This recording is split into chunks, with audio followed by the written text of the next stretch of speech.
Hi, I'm Lorie Marrero, creator of the Clutter Diet book and online program. And today is a windy, blustery spring day. I'm out here in my garage and I want to talk to you about a common problem that I see in garages and sometimes in basements. And that's what I call boneless spaces. They have no skeleton. There's no infrastructure of shelving or cabinets or anything to store items, and therefore they end up around the periphery of the room in stacks, and then they eventually creep into the middle of the space. And if you're talking about a garage, very quickly that means that you cannot park your car there.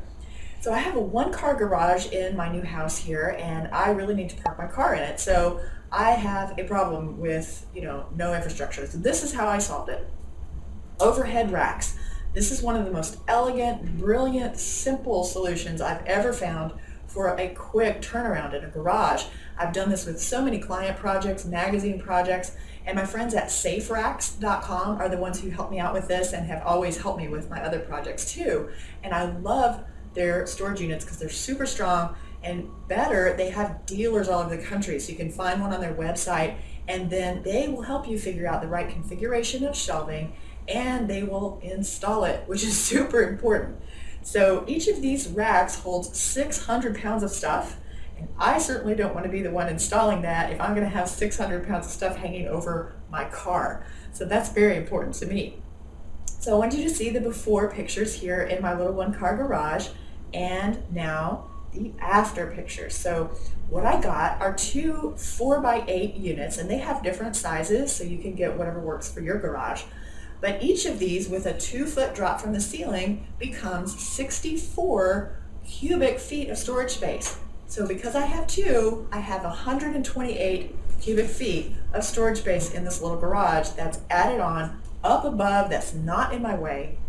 And I did a little price comparison. If you go to a storage unit facility and you get one of the smallest units, which is like 5x5, so it's about 200 cubic feet, just a little bit more, you're going to spend over $700 a year depending on where you live, and this just pays for itself right away, not to mention the convenience of having all your stuff right here at your own house with the security issues and things being hauled around.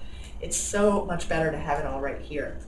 So I've learned a few things from doing this, so I wanted to let you know what I learned. First of all, your installer probably knows this, but when you're installing these, you want to think about who is the tallest member of your household. Make sure you measure how tall these racks are going to be when they assign the drop from the ceiling, and figure that out, because you want the tallest person in your family to be able to walk under these without having to duck. Very important when you're taking out the garbage and stuff like that. So the next thing I learned is that you might want to put labels on the bottom of your boxes because there is a grid here, and you can actually see up underneath through the grid. So it could be helpful for you to see the labels on the bottom, and that's not something you typically would do, so it's kind of a neat idea. Also, if you're worried about the stability of some of the stacks that you have here, you can actually stretch a bungee cord across the sides, and they have places easily that you can hook the bungees onto, and that can give you a little bit more flexibility and stability. And the other thing that I really like is that you can get these little accessory hooks, and you can hang ladders and bikes and extension cords like you see here, and do a lot with this grid that's hanging. Things can hang off the bottom of this grid. So there's a lot you can do with these overhead racks. It sure does free up the space, and now I can park my car in here. I've got my holiday decorations and things way up out of the way, but easy for me to reach, and it's a really elegant solution. If you want to find out more, you can go see my friends at saferacks.com, and we will see you next time. May you always be happy and grateful for having more than enough.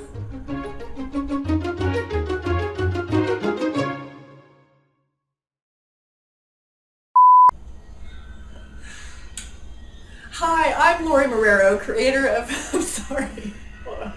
Today I want to talk about a problem that's really common. Something in my eye, I'm so sorry. Hi, I'm Lorie Marrero, creator of the oh golly, I just had a little just keep rolling. I've had an eye twitch lately, and it just twitched right when I said my name, and I thought that might be weird. I'm Lorie.